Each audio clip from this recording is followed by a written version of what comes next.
James, it sort of strikes me that you were probably a bit of a pain in the arse at school. Is that correct? Absolute pain in the arse. When we were younger, right, we didn't know about ADHD and dyslexia, and they weren't talked about. You were just a pain in the arse, right? Perspective about that is, if you make it a big deal, it's going to be a big deal. Yeah. Yes, as a female or as women, especially coming from my background, we have to work. I think we are expected to work harder to prove ourselves. Nobody knows what MQ is, right? So they're kind of like motivational. They're going to give us speeches and motivational talks. And, you know that you how it goes, and people kind of generally think it's that. But once they come on board, that's why I giggled, because at the start it was really difficult. Like, I was terrified because I knew how good he is, and in my head, is anyone going to be as good as him? But then again, if at the time we said to ourselves, if we want the company to grow, we need to. That branding process took months and months, because what you think your business is all about might not actually be what your customers and clients think your business is all about. The thing is, there is no such a thing as work-life balance. Yeah, that's why I hate it. Because if you're totally committed in what you're doing, it doesn't really matter, because our work life is our personal life.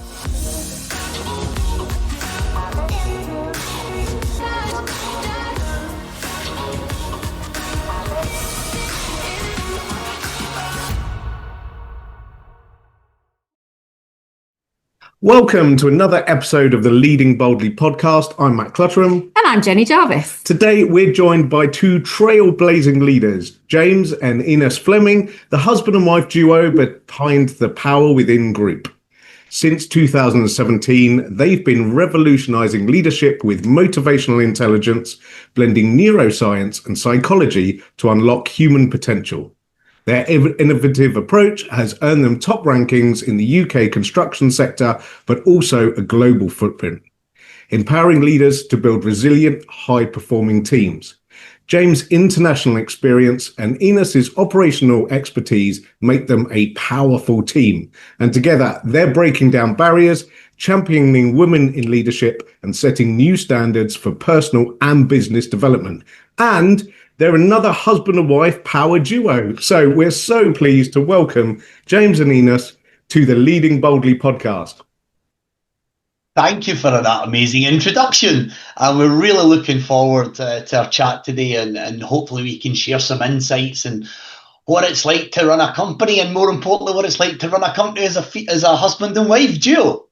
Absolutely. So before we get diving into like real questions, and we like to find out how you guys started. So what did childhood look like for you guys? Were you always destined to do this? Oh, definitely not. I grew up in a village just outside of Glasgow. I was very working class. I mean, a lot of people say working class, but we were working class. I had three sisters. My mum was a stay-home housewife. My dad went out and worked, 6 days a week. We knew when we had money if my dad had a good week, because we got a Chinese, or we got something, that was not normal, or fish and chips or something. So we knew we had money, and more importantly, believe it or not, I had to get hand-me-downs from my sister. And you might be thinking, how can your older sister hand you down or training shoes and things like that? Because she was older, a couple of years older, she would always get like the fancy trainers that we could afford, but we couldn't all afford them. So we were very working class, and I was definitely not destined in those younger years to do what I do now, in a short sense. For me, where I come from, we're actually not even supposed to be working. We're supposed to be wives and look after the kids.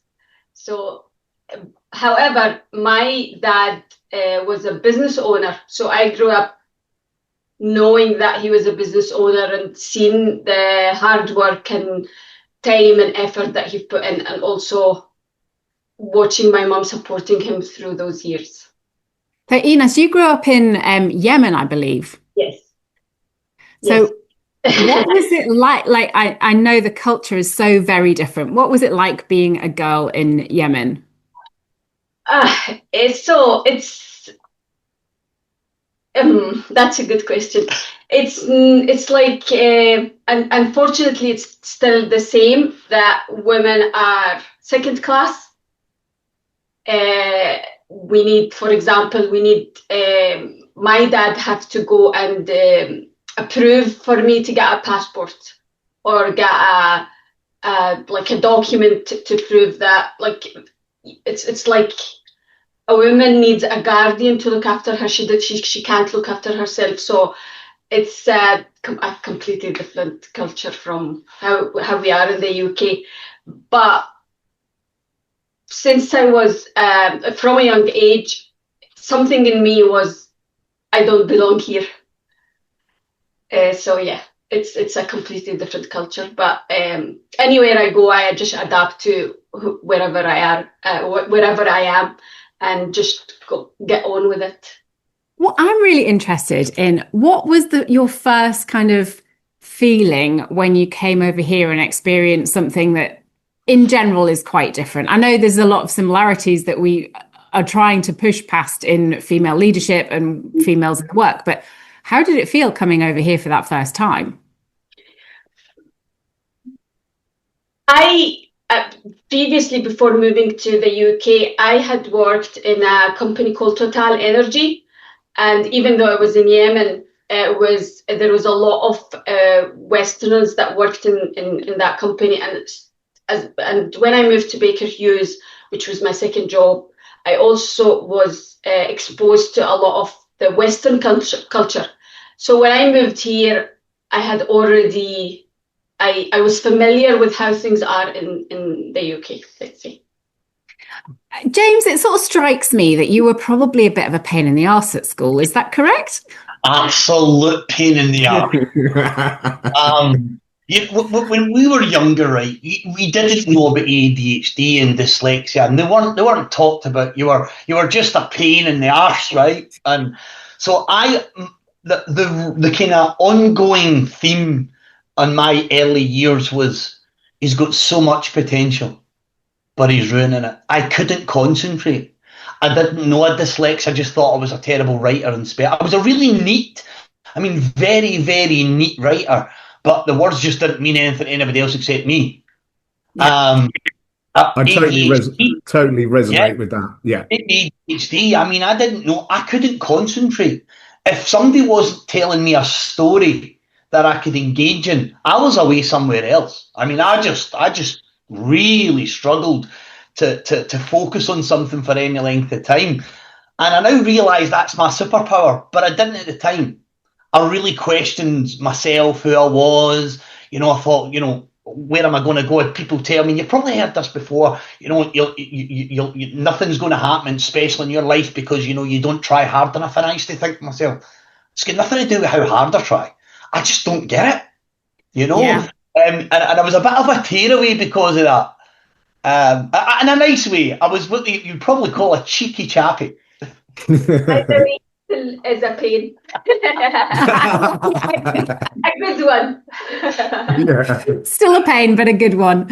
And how do you find that? I got my own ADHD diagnosis about 4 months ago. So we are a big whole neurodivergent family, but we've only known it for a few years too. Enas, how did you find that coming in as well to meeting James? And he's got a real vibrant personality. I've watched his videos, he's on it. How did that feel for you as coming into that world of possible slight chaos? So I have a sister who is similar to how James is. So it's not foreign to me, but I think it's a good thing that me and James are different in that sense, because we balance each other. Yes, he's loud, he's a big character, and I am the opposite. So I think we complement each other in a way. So I think it works well for us as the husband and wife and the business. And I've also got to say, when I first met Enas in Dubai, I I knew that Enas was from a different culture. I won't get into but I knew she was a different culture. I'd lived in the Middle East for a long time, and I knew communicating with females in that culture wasn't a no-no, but you had to be really careful how you communicated. You couldn't shake hands. You couldn't, Happy New Year or cuddling, all the things that we just naturally do. So when we first got friendly, I used to go to Enas because she was really good at her job, and I would go and anything I needed done, like now, like urgent, I would go because I was a senior manager in the oil and gas company, and Enas was logistics. So she looked after one of my countries. So I would always go to Enas if I needed something done like now, because Enas just got her shit done. She never passed blame, she never pointed fingers, she never made it. She just got the job done. And we started building this kind of relationship. And I remember the first time I took Enas out for lunch. So eventually she used to sit on her own, and I'd say, well, come into the canteen, and I'd get her to sit with all my team and things like that. And the first time we ever went for lunch, I took her out for lunch, and I don't know, no words to describe it other than I just knew that we were going to be destined to be together. I didn't know how, because of the culture and the ethics and religion. I didn't know how. I just knew we were going to be together, and I told her that, and she must have been thinking, who is this daft Scottish guy who's just I'm his soulmate? Well, that's what I was going to ask, actually. Enas, did you know? I think I did, because I'll just go back to our culture. So in our culture, you have to be married at a certain age. If not, if you're not married by that age, there is something wrong with you. So I've had few proposals, and what do you call them when you don't really know the people and you just get arranged marriage, that type of thing. And I always said no, and there was something in me, and I didn't understand what it was, but it was like, now I know what it is. It's the vision of, can I see my future self with this person? And the answer was always no. But with James, it was different. I was, yes, he's the one. So how did you get around the whole culture and things to actually get married? So that's again another really tough one, because you can't really be boyfriend and girlfriend, right? So you can't really be that, which we would consider societal norms. The dating scenario and all those things was quite tough, to be fair. And so the friendship went on for a long time, before we both thought, okay. And we got married when we came back to the UK. So we packed our jobs in the Middle East. We came back to the UK and we got married here, in the UK. And, which we just knew. There's no other way to describe it other than we just knew, Enas is one of those people that she has absolute 100% belief in my vision. Like, if I say I'm going to do something, I'm going to do it. Like, I don't, it's not pretend, it's not a wish. I'm going to do it. And Enas understands that this is happening. And she's fully on board almost instantly. But I think Enas kind of mentioned it, but Enas is the yin to my yang. Yeah. So even though I'm very vision focused and I'm very driven and I'm very outgoing, Enas is always the one to ask the really good questions, to make me reflect, to make me think, to make me step back. And in the early stages of business, the relationship, it was easy because she'd her job really successful. I had my job really successful. We did our thing. We travelled all over the world as a couple, different locations. We went to Malaysia. We lived there before we got married. And we just made everything work because we both had careers. But coming back to the UK, when I told Enas I wanted to come back to the UK and build my own business, the answer was straight away yes. Like, no questions asked. Like, let's do it. Because she knew that I would do everything in my power to make it work. And, I love that. Yeah, and she was just there. And I remember the early days as well. I remember. So obviously I'm building the business and I'm coming up with ideas and I'm serial networking. I mean, I was a serial networker. I would talk at any event. I would talk at Motivational Intelligence, talk about mindset, talk about leadership, you name it. I would talk about it. And And I remember as the business started to kind of grow a little bit in the first kind of few months, I think 5 or 6 months, we started to get a little bit busier. I had to say to Enas, look, I really need help. Like, I really need you to take more of a role in the business. And she literally took over the business. Literally. So I'm the face of the business, and this is what happens behind the scenes. Well, I gathered that because when the request came through for you to come on the podcast, it was a request put through for you to come on the podcast. And I went on LinkedIn and I was like, hold on a minute, Matt, his wife's in the business. Why isn't she coming on the podcast? Like, I need you both on. So I immediately messaged you and said, I've just seen that you're both in the business. We need you both on because we know that quite often there is a front man or woman, and behind that is the front man or woman. And the one in the background is usually the stabilizer. They're usually one keeping everything on the road and in track. And so we knew that. But I'm really interested in us because your career was in oil and gas and construction, very male dominated spaces. And that for a woman, my early career was in a ship management company, so it was very male dominated right from being 18. How was that for you working in those male dominated spaces? To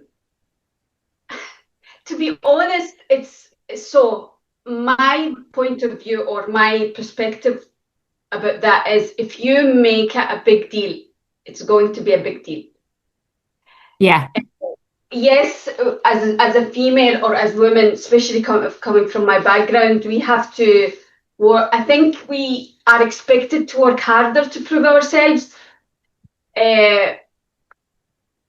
But like for example, when I was working in logistics in the oil and gas, I was the only female that was in that level. The rest of my peers were male, but I never made a big deal of it. I just got on with my job and get things done and ignore the noise. I think that's one of the things that we as females can do is just ignore the outside noise and just focus on what we are trying to do or achieve. I absolutely 100% agree with that. I love that. That's something I've said, not in those words. Like, I love the way you said that because it's something I've felt. I go, oh, well, I worked in a male dominated space. It was awesome. I loved it. Like, I don't always understand it when I see the things that come up on social media about it. So, but being in a female and male dominated spaces, I feel like I've asked a lot of questions. I got a bit excited. Matt's not said a word. Yeah, no, I've just been taking it all in because I think it's fascinating, and there's there's a lot of crossovers with us. Do you have anything to ask, darling? Yeah, I've got pages. Well, let me get a quick perspective on the male-dominated thing, right? And why we've become so big in the kind of women in leadership space. So my background's construction, oil and gas, mostly in the Middle East. So for about 24 years of my career, I was outside of the UK in the Middle East. And, culture, females are very few and far between in our industries. And I got promoted into a role called career development manager. So I was an engineer, then I was operations, and then I get moved into this HR role. And I went kicking and screaming. Like, I did not want to get into HR. Like, I'm a really good operations guy. I'm making the company loads of money. Leave me alone. Anyway, I took this role, and part of my role was to develop engineers. So I created a thing called the Baker Hughes Experience. And what we did is we invited like 30, 40 engineers for a 2.5-day interview process. And we gave them quizzes and problems, and we got them up in the middle of the night, and, the rig is on fire and this is happening. And what I noticed was, not all of the time, but most of the time, the females were actually performing way better than most of the males. And I was kind of quite taken aback. And it was that process of, have I got this wrong all these years, And it was, and I started to, I was hiring females for the first time as engineers, and they were thriving, and almost all of the female engineers I hired are now in really senior management positions. And it was that, when you give a woman a chance, right, when you give a female a chance, and you show them that you believe in them. It's like anybody, male, female, whatever gender you want to call yourself. It's that showing somebody a bit of belief. Now, you'll always get, particularly in male-dominated industries, where men are thinking, oh, she's only got the job because she's a woman. Oh, we're the EDI, we're trying to meet our EDI numbers. And I understand that to a point. But what men don't understand, and this is something that I learned really early on, is women have to work 10 times bloody harder to get to the same type of positions and roles. And for me, we're building a business. We want to see females in every industry, CEOs, CFOs, because the females bring something to the table that us men unfortunately can't bring. And that's that natural empathy, the understanding and the listening. Because guess what, guys? We jump straight into solutions all the time. All the time. And I don't know why you looked at me. We jump into this solution, and that's not great leadership. And I think rather than a woman taking male traits, I think a man should be taking more female traits into a leadership position. Empathy, understanding, trust, those are what makes great. And that's kind of why we get into the space. We also want, and that's one of our, let's say, big goals, is to spread the MQ, the motivational intelligence teaching, and to reach a point where we look at people as equal rather than gender or color. So that's one of our big goals, and that's why we're passionate about motivational intelligence. And I think we're lucky because I've spent such a large part of my career with literally every colour, creed, religion. I mean, I've worked with everything, all in one place, all of them together. And I've never, ever looked at somebody based on gender or colour. Mm. I've always looked at people based on ability and promoted based on ability. And that's simple. So when I came back to the UK and I seen such disparity, I was quite like, I didn't know this existed. I really, really didn't, because I'd been in a different kind of environment for so long. I also think it's quite interesting because I also grew up in Scotland and there was not a lot of diversity at all. And because there wasn't, you didn't think about it. Apart from the English-Scottish divide, that was about the only divide there really was, because there was nothing else to hold on to. So we were brought up in very white Scottish environments where you didn't think about other cultures apart from the English, which they spent far too much time thinking about. I mean, I moved to Scotland when I was 12. It was tough. I grew up in Greenock. So, it's, I think when you went to those places, you didn't think about it because you were isolated as a youngster. You didn't have to think about it. And then because you didn't have to think about it, you probably went to other places and just carried on living. It's fascinating. We did a project for a large government-owned energy company out in the Middle East, in Qatar, and our main sponsor there was a senior leader and female, and I tell you, she was absolutely revered by everyone on their team, as you say, regardless of gender, color. It was amazing, and she deserved it too. So we've talked a little bit about motivational intelligence. So let's dive into that. What's that all about, and how are you using it? Okay, so I'll give you kind of my take on how it came around, and then I'll let Enas explain it from the kind of female perspective. So motivational intelligence is really new, right? It's only really just discovered in 2017. So it's like brand new. Now, if you think about EQ, it was discovered in 1965. It wasn't until the late 90s before it actually became a thing. And now it's EQ is the kind of the benchmark of all leadership programs. And EQ is really important. However, MQ is more about the mind, right? It's what drives us. So, for example, it's I suppose the easiest way to explain it is MQ enables you as a person or a leader to identify your negative thoughts and self-limiting beliefs and that of others to enable them to overcome it and achieve their goals in life. Now, that sounds pretty simple. And it is basically, I mean, we've all heard the sayings, if you think you can or think you can't, you're right. That's motivational intelligence. It's the mindset, it's the perceived opportunity or the perceived threat. And it's something that we learn. We're born with really high MQ. You know, young kids, we want to do anything, and then it's kind of almost bred out of us. You know, don't really, you know, the kind of the self-talking language that's used as young kids, and then get to school and university or relationships, and it's almost like somebody's chipping away at your MQ until you're questioning yourself all the time, and you're really doubting yourself if you can do it, or you had a bad manager or boss, and you were always frightened to speak up, and you kind of carry that through life. Well, what MQ teaches you is, be aware of it. What is that thought? What is holding you back? What's going on? And the only way you can do that is with a safe space to talk about it.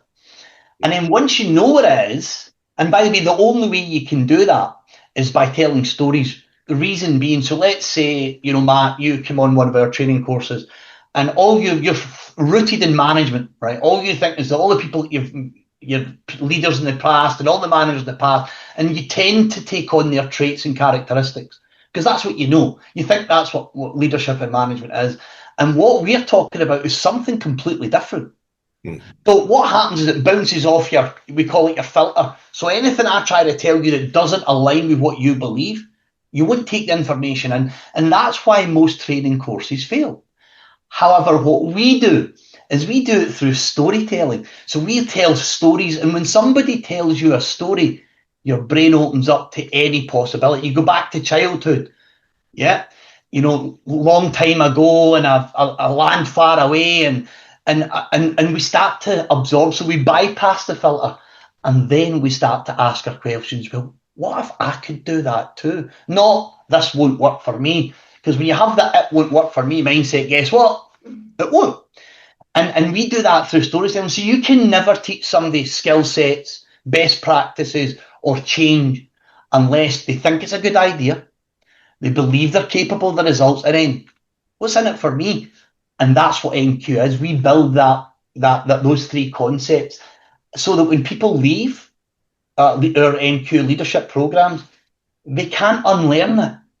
They can't go away and unlearn it. It's now part of their new perceived beliefs.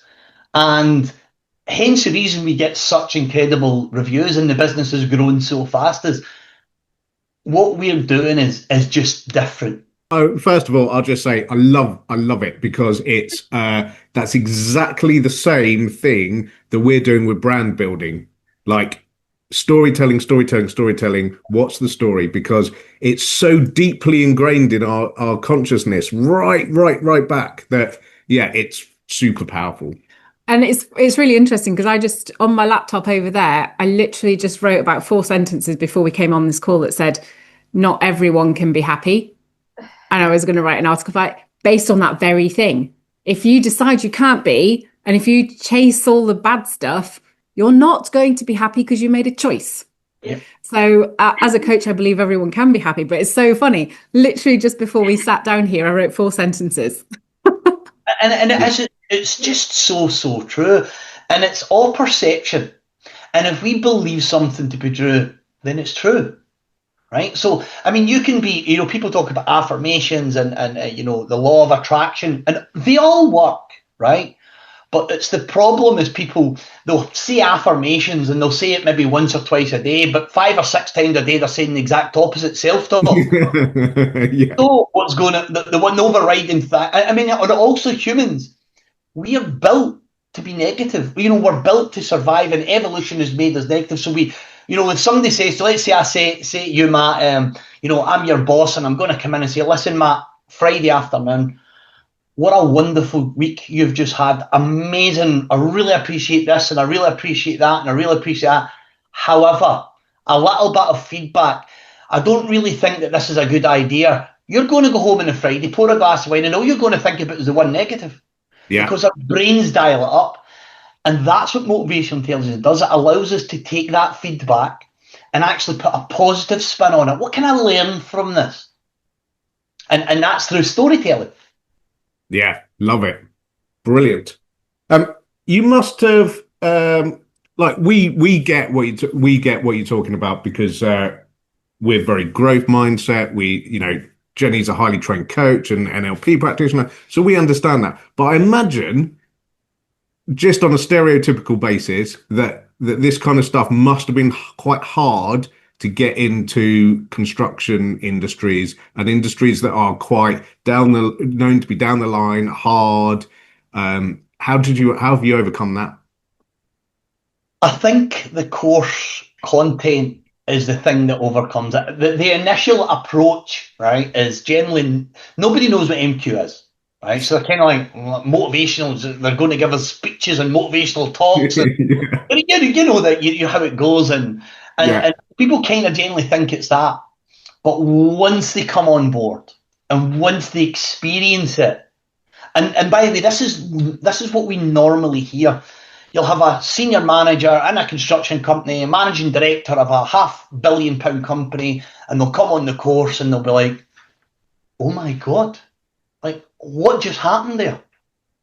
And then they'll say, right, I want you to do this for my team. And then their senior leadership team can do, oh, you want you to do that. And it's that people don't understand the power of MQ until you've experienced it. Because like we talked about before, I can tell somebody to their blue in the face about growth mindset and NLP, so the language neuro-linguistic programming, the language that we need to use on ourselves and others. I'm an NLP master prac as well, by the way.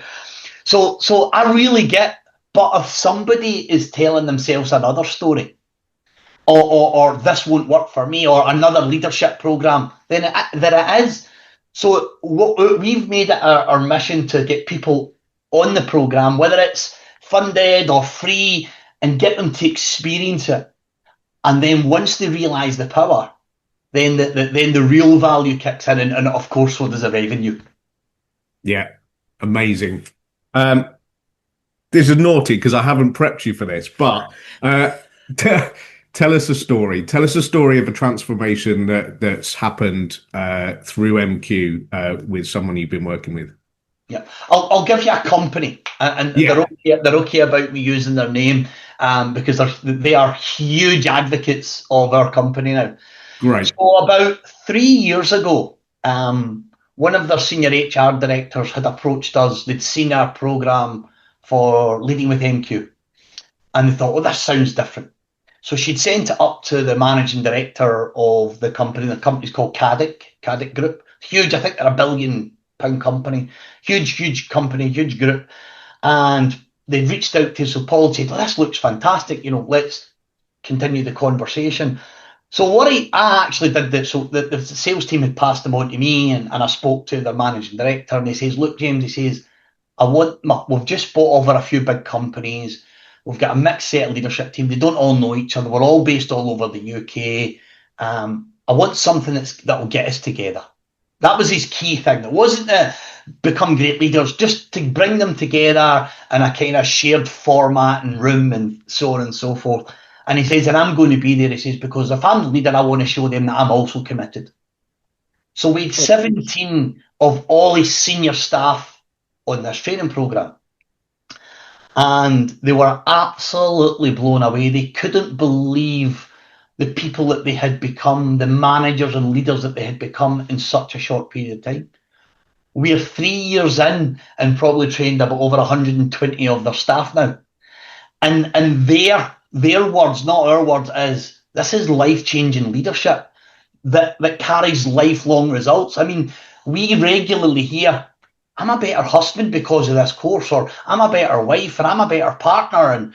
And the course isn't built to make you a better wife or a better husband or a better partner, because leadership doesn't end when you leave that room, when you leave that office. That's when it begins. And it's all about the way that we communicate. And that's it. And that's the real power. Is people leave and it's life-changing. And that is a good feeling. I still get teary.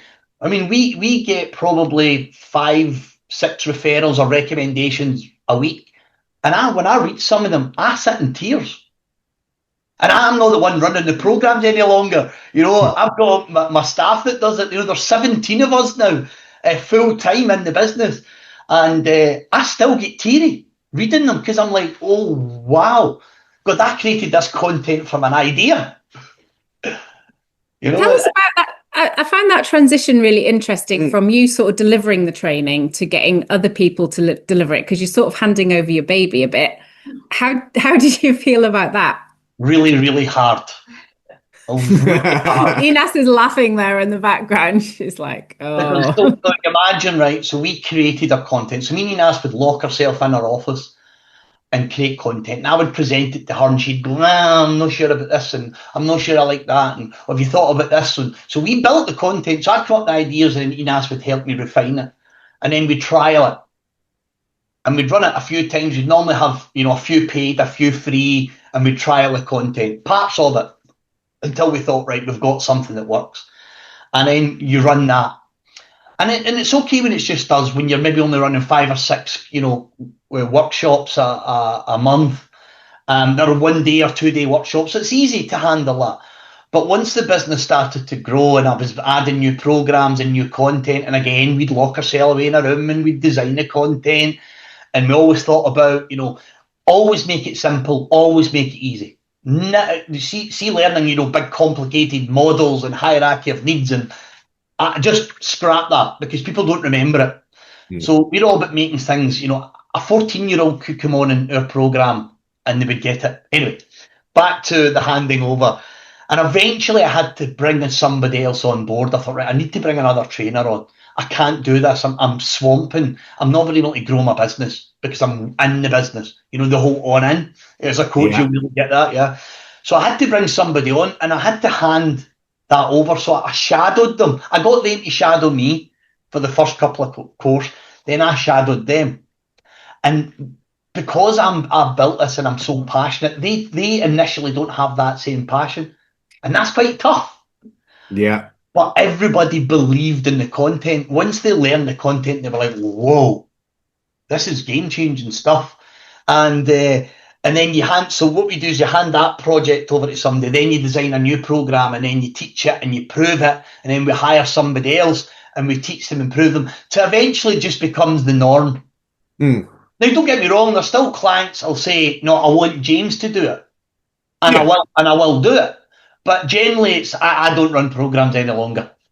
Or coach. I'm actually a terrible coach because I'm very black and white. If somebody comes along, they pay me a couple of grand to coach them. They come along to session 2 and they haven't done any of the work. I'm pissed off. I'm like, why are you wasting my time? So I was a terrible coach. I love that. Enas, you sort of giggled in the background there when we talked about the handover. How was that whole process for you? So, as James explained, I help him with the structure, but he creates the content. And to start with, especially at the beginning, it was hard for him to let go because you are in that belief that nobody can do it as good as me. But then, on the other hand, you need to let go or else we will not grow to where we are. And that allowed, because James is very creative as well. So if he's continuously doing the same thing, then he will not be able to have the time to have that creativity and create new content. But to start, that's why I giggled, because at the start it was really difficult. Like I was terrified because I knew how good he is, and in my head, is anyone going to be as good as him? But then again, if at the time we say to ourselves, if we want the company to grow, we need to let go. And it's about hiring good people as well. Like the person who runs our growth academy, this guy. So nearly all our senior staff are all ex-business owners. So they've all owned their own business. So the guy that runs our growth academy and manages the kind of coaching side of things, he used to have he built a business up from scratch to £20 million, and he lost a lot in the financial crisis. So we hire people who've got real life experiences who can really tell you and talk to you and make you understand. Look, I know how to wreck a business, and if you continue the way you're going to wreck your business. And we've got our women in leadership director. She worked in the construction sector as a senior leader. She ran her own leadership company. and then come in and they seen what we were doing and wanted to join our kind of vision, and so it's about hiring really good people, and that makes it easier. And it's also the trainers and coaches believing in the content and believing in the concept, because if they don't believe in it, then it will be hard to deliver, and the learners will not believe what they're saying. And that's why we don't have consultants. A lot of training companies work on a consultancy basis. They bring in consultants, and we've tried it, and people come in and they just present the content, and there's no real passion for it. So we learned early on, no, anybody we hire, they're full-time. Now, not only that, every member of our staff go through all of our programs. So when if you're sales, if you're accounts, if you're marketing, everybody goes through all of our programs. So they really understand what we do as a whole business. I love it. Yeah, I love it. I love it too. And that's really interesting, because I was going to ask the question, do you guys turn MQ back on your own business? And you obviously do. Absolutely. In fact, it's the core of what we do. We live. So MQ has got 4 pillars. So it's vision, potential or belief in potential, adaptability, and responsibility or accountability. So they're the 4 pillars, and we live and we breathe those pillars. Not only do we live and breathe, we also live and breathe our values. Values are massive to our company, because me and Enas, we love to have fun. We love to have a laugh. We try not to take life too seriously, and we try and instill that in our team as well. But we also, because we give a lot, we also expect it back. And so we've got really high expectations. So speaking about hiring good people and high expectations, your daughter's now in the business. She is. It took her a while. So she actually came to me about this time last year and said, Dad, I don't want to do this what I'm doing. I want to join your company. I want to get into marketing. And I tried to talk her into getting into marketing and joining her company, months and years before. And she was just like, no, I don't want to do it. So she came to me almost exactly a year ago now, and she's upright, I want to join. And I said, no, it's not that easy. So I made her work free of charge. She did maybe 15 hours a week, 20 hours a week, free of charge. When I say free of charge, it's never free of charge. It's not when you're the dad, it's never free of charge. It's never free of charge.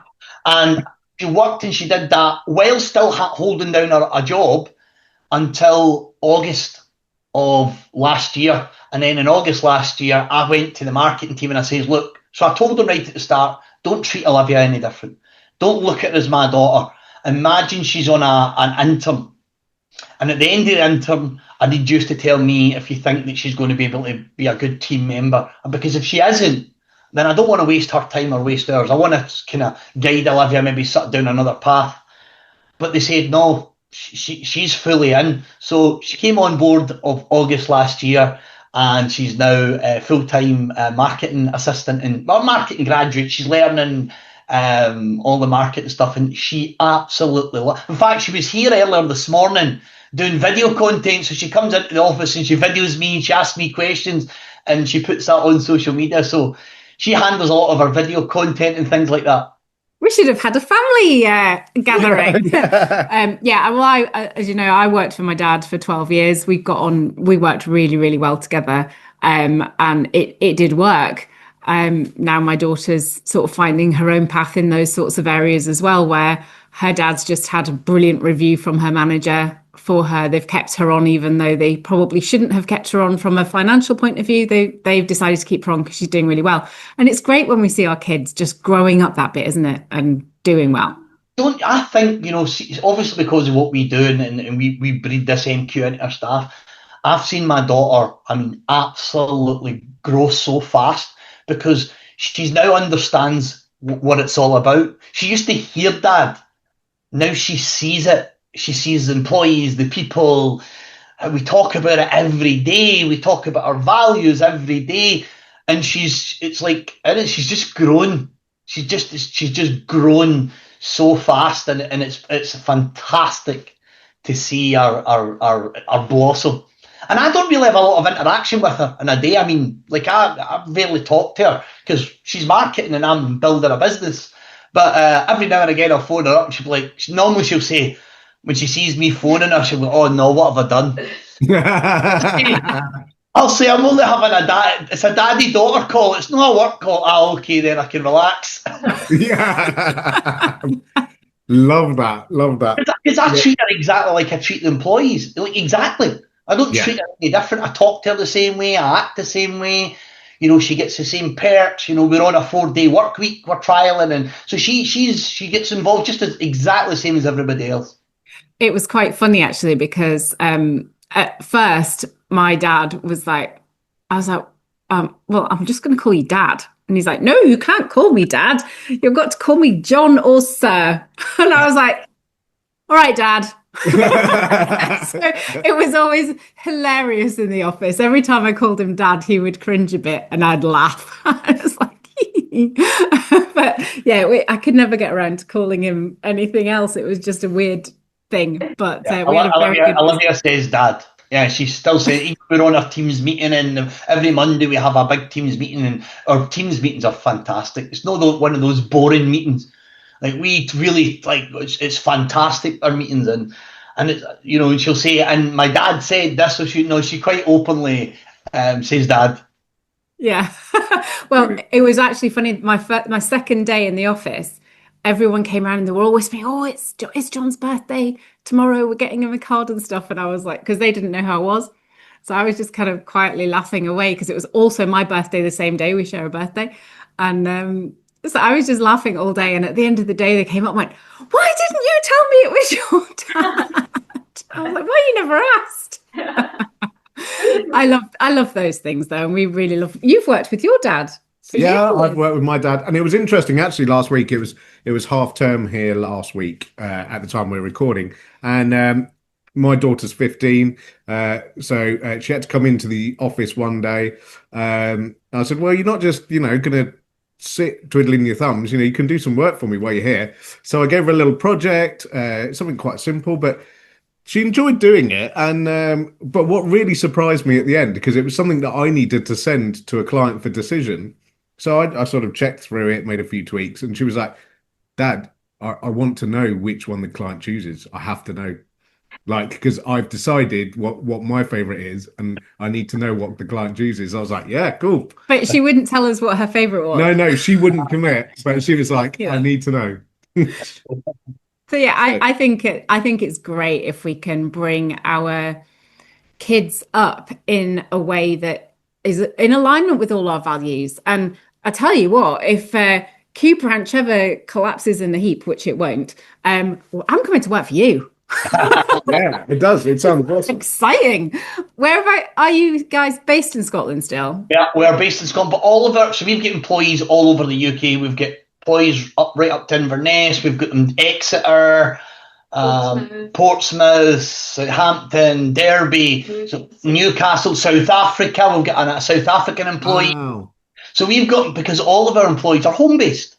Mm-hmm. So we provide them laptops, a couple of screens, and everybody. We've got our own phone system that we install on all the laptops. So yeah, and it doesn't feel like we're all working at home because we all communicate like it's like a family. I know it sounds really cringy, but we are a family business, and we treat people like they're family members. We respect and we trust them. We put a lot of, you can imagine, there's a lot of trust goes out when you've got employees that are all home based. They're on 4-day work weeks, 10 hours a day, so there's a lot of trust in there. And because we give it, as I said previously, we also expect that same in return.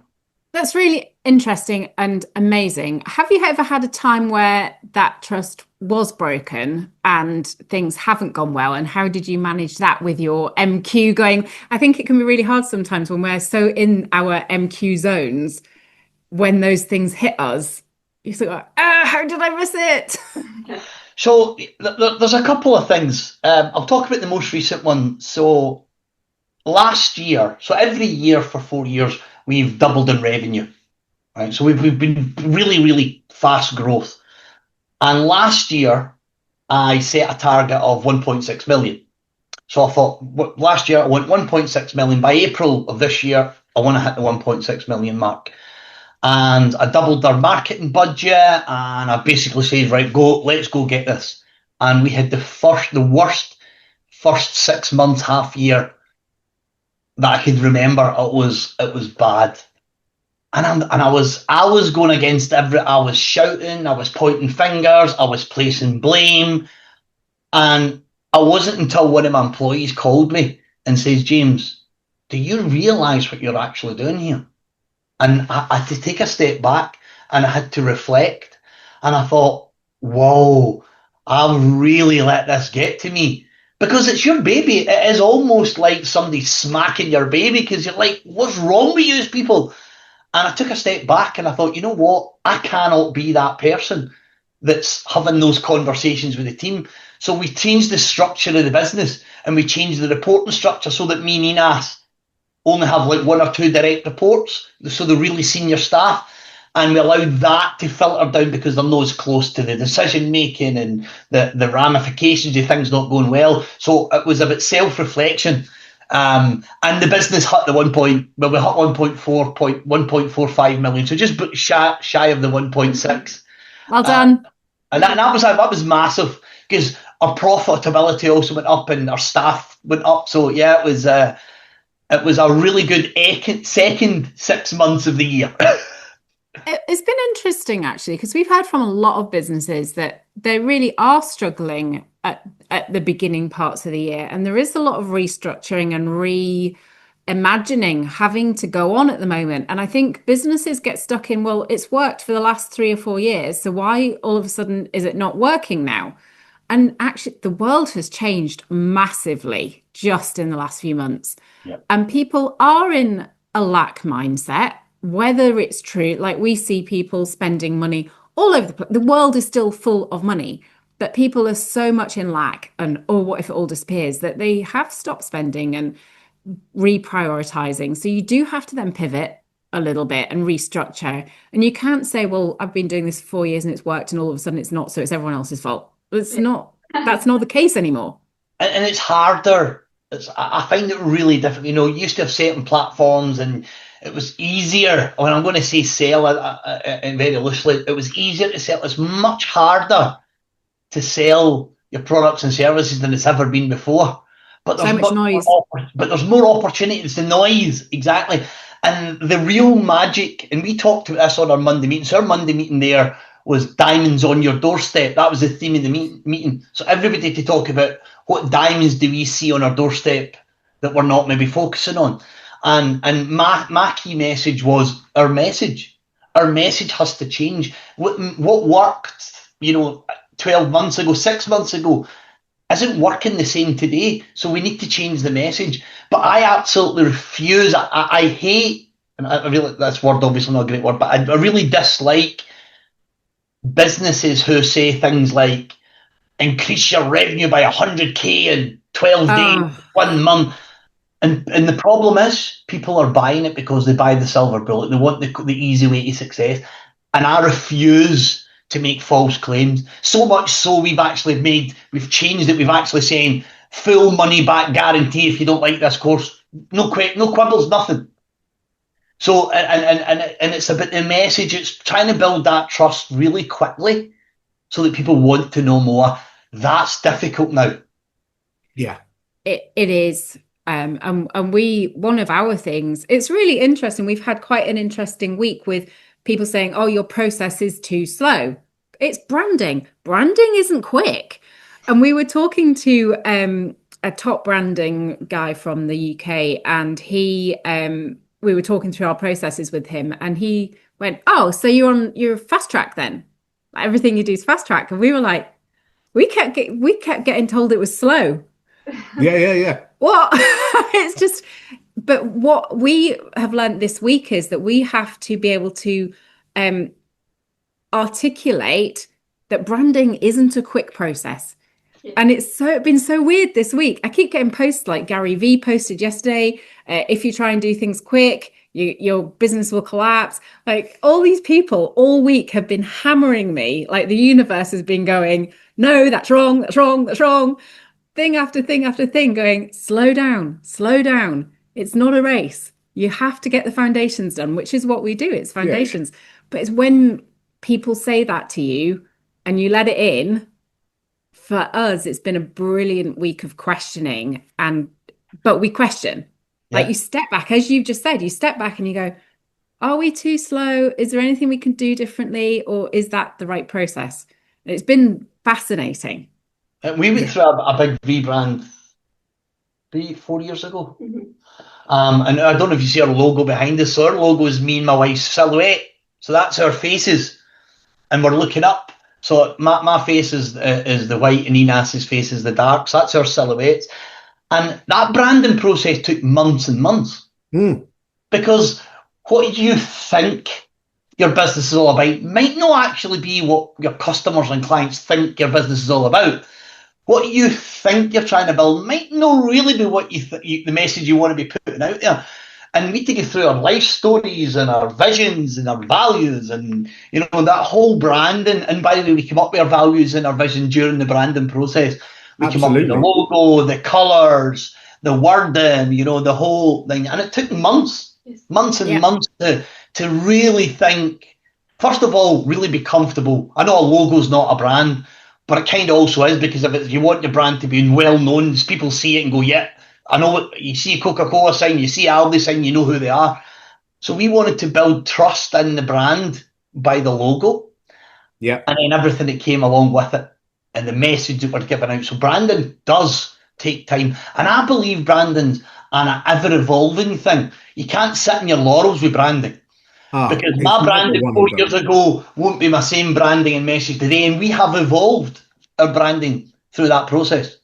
Absolutely. I mean, you've just said, like, even a few months ago, you said our messaging's not working now. We need to, and you've got to be agile with those kind of things. It's never one and done. And with ours, we got someone in to do our messaging and visions and values and all of that stuff with us, because we started doing it for ourselves and got halfway through and went, crap, this is really hard on your own. And so we had to pay someone to do it for us, because if you get in your own head and you get your own kind of path and you don't deviate from it. And if someone challenges you on that path, you can either go, yeah, I was right, or, oh, that was completely rubbish. Yeah. Well, just recently what we did, we got all the whole team together, not me and Enas. So me and Enas built what we believe the company is going to look like in 5, 10, 15 years, our vision, our mission, and then my personal vision and mission in Enas's. And we sent it to the team, and the team had a full day off-site, and all they did was go through our branding and our message and what they believed it should look like. And when I was saying rebranded, we rebranded our message, we rebranded our vision, we rebranded our mission, our values stayed the same, everything else stayed the same, but it was a really good experience to allow the team to come to us and say, we're on track, or have you thought about this? And that was really good, wasn't it? Yeah, amazing. I mean, we always say to clients, if you want full team alignment, get them involved. Like that's the number one key. If you want full team alignment, get them involved right from the get-go. Yeah. I mean, there's a quote, I think it's Confucius: show me and I will remember, involve me and I will understand. Yeah, absolutely. Tell me and I will forget, show me and I will remember, involve me and I will understand. It is all about involving people, and it goes back to that asking really good questions, doesn't it, when you're involving somebody? Absolutely. Yeah, I mean, I think probably we spend 90% of our time asking questions. That's the Q&Q branch is apart from he likes James Bond, is my questions. Yeah. Hi, so we just wanted to stop the podcast for just a few seconds to introduce you to our HQ community. It's for bold solopreneurs and small business owners who are tired of doing things on their own, because let's face it, success is a team sport. We've got a great community already together of brilliant people. They are kind, they are interesting, they are knowledgeable, and they are already supporting each other. What we've seen in the group in just the last few weeks has been really incredible. So if you want to join us, it is the place to be. Find out more and join now. www.qbranch.consulting/HQ. Remember, success is a team sport. Now back to the podcast. So obviously you poured a lot of heart and soul into getting the best content you could, which has obviously really served you. And obviously you two are a bit of a powerhouse team. But what else would you say has led to your rapid growth? Because it has been rapid. Yeah. Each other. I know it's going to sound really weird, but us, each other. Because like every business, there's times when we found things really tough. I mean, really tough, and we're thinking, how are we going to get through this? And having each other, both really strong personalities. I know Enas is much quieter, but she's a really strong person, like way stronger than I am. And having that mix and, allowing us to see through the tough times. Because at the other side, if you never stop believing and you never stop pushing and you're always willing to pivot, success is actually the other side of that doubt. And that is that constantly, when people say no, it's an unanswered yes for me. Like, I don't accept a no. Like, Yeah. they're just not ready right now. I need to find out when they will be or what I need to say. And that's been it. It's been, we're not frightened to take risks because we understand that the bigger the risk, the bigger the reward. But when we take the risk, it's calculated. And what do I mean by that? Because normally I'm a big risk taker. And what Enas does is she evaluates the risk and she will talk about it. And then we'll agree, yeah, this is a good way forward. And that's how we've been able to build a business. And our customers, we ask them, what are you missing? What do you need? What's next? Because we want to keep our customers for years. We don't want them to come into our course and go away. We want them to keep coming back and keep coming back. And to do that, we need to be constantly having the customers at the forefront of everything we build and everything we do. Yeah, that's amazing. And you'd be so surprised how many businesses don't bother to ask the people that are most important to their growth. We really feel you on the bit togetherness. Like for us, we've spent, how many times this week have we said, thank goodness we're doing this together? We just looked at each other after a really long day. Like, we left the office at 9 o'clock last night. We walked home and went, thank God we're doing this together. Because it really helps, doesn't it? When you're going through the shit in your business and your partner completely gets it and understands it and is in it with you, and you can support each other, you can just get to the end of the day and go, thank God we're together. But so many people out there are like, you get it, I'm sure, as much as we do. How do you two work together and live together and go on holiday together and do all the things together? Most people would actually say, Enas, how can you put up with her? Because my person, I get out of bed like this. This is my cat. I am high. I can't sit. I've got to be doing something. I'm constantly up and around and, a busy bee. So, but I think the biggest thing is, how do you put up with him? And I think another thing that really works for us is, Monday, for example, right? So Monday afternoon, we went through to go get something to eat, and Enas says to me, I just want to run away. Mum, come on, we'll just run away. And I says, we can't run away. So no matter how successful you get, you still get those tough days. Sometimes tough weeks, sometimes tough months. But it's always having that self-belief in the business and in each other that we will get through those tough times, because we've done it so many times before. COVID, for example, we've done it so many times, and that we know that it's actually a lot easier to go over now than it ever used to be. And I think also not having a backup plan is really helpful, because for us, like I joked about, if it all goes wrong, we'll come back for you. But for us, there is no other answer apart from Q Branch. Like, what we do, we love it. And I think so many people go into business going, oh, well, if it doesn't work, I'll go back to the day job and I'll just do that. And I've seen it happen time and time and time again. And I just think not having another option, just going, right, we're in. Yeah, because what you tend to do when you don't have another option, you find a way. I've got a saying, right? It's in the want to that you will find a how to. So if you want something enough, you'll find a way. You'll always find a way. And that's really what you're saying is burn the bridges, don't have a plan B. I mean, we say this to businesses all the time. If you've got a plan B, you're only halfway, you're only really half focused on what you really need to be doing because you're constantly thinking, I've got a way out. You can't have a way out. You've got to make it work. Business is tough. Yeah. Building a business is a tough gig. Building a business as a couple, when both of you are all in and there's no salary coming in, is an even tougher gig. So yeah, it's really just about, we're going to make this work. We're going to have tough times. We're probably going to have tough times in the future, but we're going to make this work. That's it. No plan B. Love it. I think so many people buy into that narrative of that they see on social media about the speed again. Oh, this person's made all of these millions in 6 months on TikTok. And our message is constantly, business is tough. If you want to run a proper, stable, fully functioning business, it's tough. Yeah. People don't want to hear that. They want to see the nice, fluffy stuff.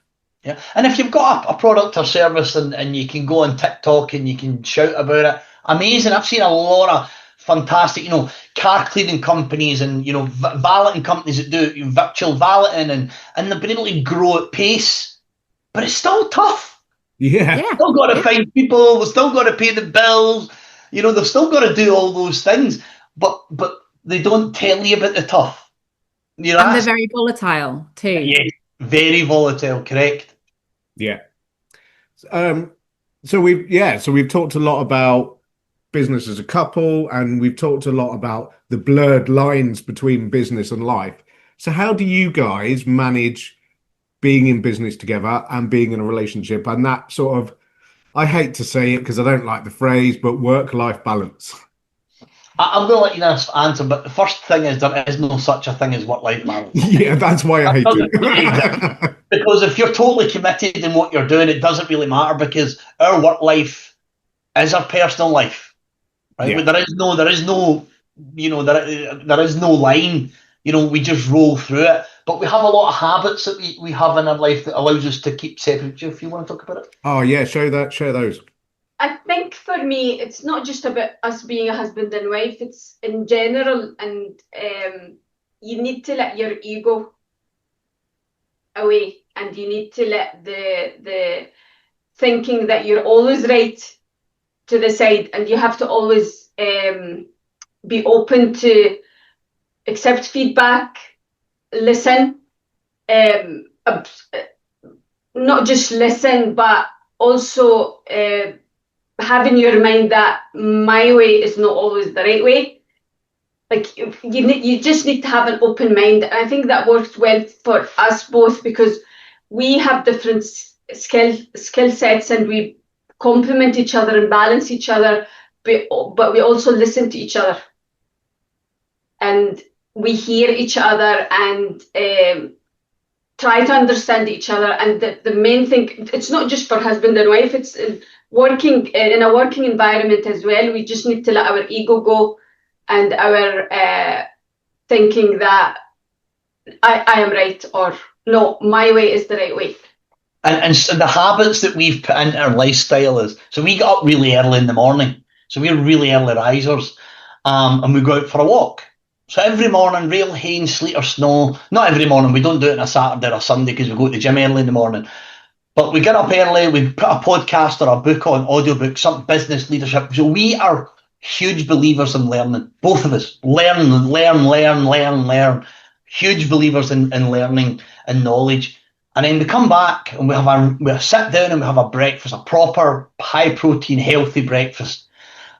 Get showered and shifted. We come into the office early and we get started. 6 o'clock in the morning. We are already way in before anybody comes in. We stop every day. So Monday to Friday at 11:30. We go to the gym. So straight after this, we'll be heading to the gym. So we'll go straight to the gym. We do an hour in the gym. We come back and we go back to work. And then we stop for dinner. So we go have our dinner. and then we come back to the office. Normally stop for dinner around 3:30 because we're up at 4:20 in the morning, so 3:30 is like, quite long in the day. So we stop for dinner, half an hour, 40 minutes, and then back into the office, and we normally sit and work until around 6:30. So we've got and when we leave the office, it's switch off. We try to switch off. I mean, we watch like crap TV. Like, we don't sit and watch great TV. We watch crap. That's our kind of switch. What's your crap TV? What's your crap TV, James? Oh, well, Married at First Sight. What's other ones? Anything that's on the TV, just nonsense. We love nonsense. Anything on Netflix, we'll watch it, and we do that. We sit down normally about 6:30, and we normally get ready to go to bed around 8:30. So still daylight outside, upstairs, ready for bed, and we're normally in our bed, 9 o'clock, ready to go back to sleep and start all over again. Brilliant, love it. Yeah. That's the habits that allows us to. So there's no such thing as work-life balance for us. It's what works for us. Works for us. That simple. Yeah, I love that, and yeah. I often say to my clients when they talk about work-life balance, I was like, well, it could look like this, and that might be awesome. Like, it doesn't have to look like this isn't balance. It can be one arm up and one arm right down. But as long as you're happy with that, then it's okay. And I think people think they have to be happy with it being equal, and they can't be happy with it being not. And that's just not the case. and you know what? Just like brand, the scale should never stop moving. Sometimes in business, it's got to be that. It's got to be, because there's no other option. And then sometimes you can do that. Yeah, absolutely. I always believe in, I know there's a lot going around right now about, the work environment and all that. I always say if you want to be successful, you've got to put in the extra work. That's it. If you're just going to do the basics, you're going to just be mediocre. That's it. And that's the same in business. It's the same in a marriage. It's the same in a relationship. If you're just going to do the basics, guess what? You're going to have a mediocre life. You're going to have a mediocre marriage or a mediocre relationship. If you're willing to put in the hard work and the effort, whether that's as a couple, for example, if I, at night and I get in the kitchen and it needs a tidy or dishes, I just do it. I don't say, oh, that's Enas's job, or Enas says, oh, that's James's job. We just work together. We're just like at one, isn't it? It's just like, we just do it. Oh, okay, I don't cook because she's an incredible cook. So I don't cook. So that is her realm, and I try not to get involved. But it's like the balance thing, isn't it? That's a choice and a preference. Yeah. And everyone working to their strengths too. And mine's is going out there and being the face of the business and doing the podcast and doing, video content. And, I've got my own podcast called Success and Excuses. So that's kind of my thing. And Enas is like, go do it. And I'm good with that. Happened today. Yeah, we've dragged you in today. I'm very glad we did, though, because it's been really lovely to see the pair of you together and ask those really important questions of working together as a couple, because there are lots of people out there running businesses as couples, and I think it's an awesome thing. Yeah. And even if they're not in, a romantic relationship together, there are plenty of business partners out there who need to find Yeah, well, our PR company is a man and a woman, but they've just been best friends for forever. So they're not married to each other, but they have been best friends. So they still have that dynamic. Mm. Yeah. So is there anything that we haven't sort of pulled out of you through questions that you really want the world to know about what you do and MQ? We've probably covered a lot of it. As I said, because it's really, really new. And it's all based on neuroscience and social and psychology. It's backed, so all of the science is backed. So one of the main drivers of motivational intelligence won a Nobel Prize, Daniel Kahneman. So a lot of it is backed around that. We have psychologists and business psychologists that work for the company. So we're constantly re-looking at our content and how can we make it land better? How can we really, give it the best customer experience possible? Because we're trying to build something that's incredibly powerful, not just in the UK, but across the world. So much so that we are determined to make MQ the next EQ. So when people think about leadership, oh, is it one of those MQ leadership courses? That's kind of our big vision, you know, when people, because once you know this stuff, you can't unknow it, you can't unlearn it. Yeah. It's now a belief, and it's rooted in the way you think, and that's really, I suppose, if anything, is if you don't know what MQ is, you know, come and ask us. It's an incredible thing. If you want to trial it, give us a shout. We'll get you on one of our courses, and then you can give us feedback. We'll put all your links in the show notes so people can contact you and see what you do. So go to the show notes. Yeah, go to the show notes. We're going to dive into one of my favourite, although actually I'm not sure it is today because I've absolutely loved the whole thing. But normally at this point I say, it was one of my favourite parts of the podcast where I get to do my Desert Island Discs bit. And we've got a bonus today because we've got two people. So I want this from both of you independently. Can you give us a book, a piece of music and a tool or framework that's really been a game changer for you that you'd like to share with our audience? So my book will be, I've written it down, it is Grit by Angela Duckworth. It is an absolute game changer. And the reason it is because grit is the backbone of motivational intelligence. So when I actually read Grit, it was almost like it was me talking. So Grit is if you've not read Grit, wow, what a book. Music, I have got such a varied, I mean, I will listen to anything from country to rock to, you know, anything. And the one song that really jumps out at me is Lessons in Love. Is an incredible song because you know, ultimately that we all want to feel loved, we all want to be loved. You know, that's really why we're in this world, isn't it? Is to I give it or feel it. And Lessons in Love for me is a really, really powerful song.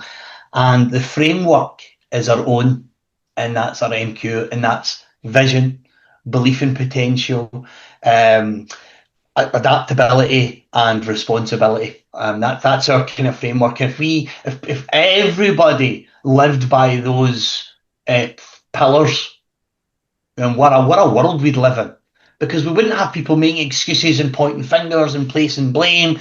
People would go, you know what, I can actually do this. Like I can, and I'm not going to blame anyone if I get it wrong. I'm going to learn from it, because learning, you know, getting it wrong is how I learn. You know, you win or you learn, and that's so our own 4 pillars of MQ is the framework that we live by, and that is the absolute game changer once you know it.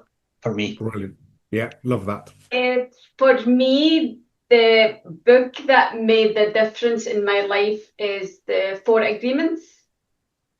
I don't know if you heard of it. It's just growing up.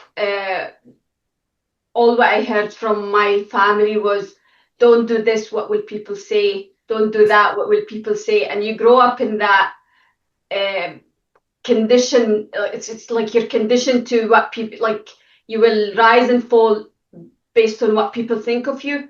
And when I read that book, I felt a sense of relief that what people think doesn't really matter. It's what you think about yourself and how you perceive yourself is what matters.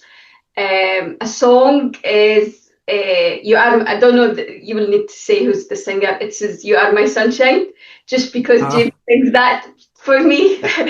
And he also taught my niece and nephew to sing that song, so when we go see them, they sing that song as well. And the framework is, as James said, is the Motivational Intelligence framework. Absolutely. Brilliant. Awesome, thank you. I love that song too. Yeah, you do. That's awesome. We'll put links to the books and the music in the show notes as well, guys, as normal. So have a click. Grit. I don't know, so I'm going to be diving on that today. Amazing, honestly, it's amazing. If you like audio, the audio book is brilliant because she actually does it herself. I've been holding on to a credit because I haven't found the thing, so that'll be it. Yeah. Excellent. Thank you, guys. It's been so wonderful to have you both on. Thank you. Absolute pleasure. Thank that you so has much. went in really fast. Yeah, like super fast, but really good. Really, really loved it. Thank you for having us. Thank you. Yeah, it's been an absolute pleasure. Yeah, and Thank you so our much. first, our new studio, first time meeting. Hooray.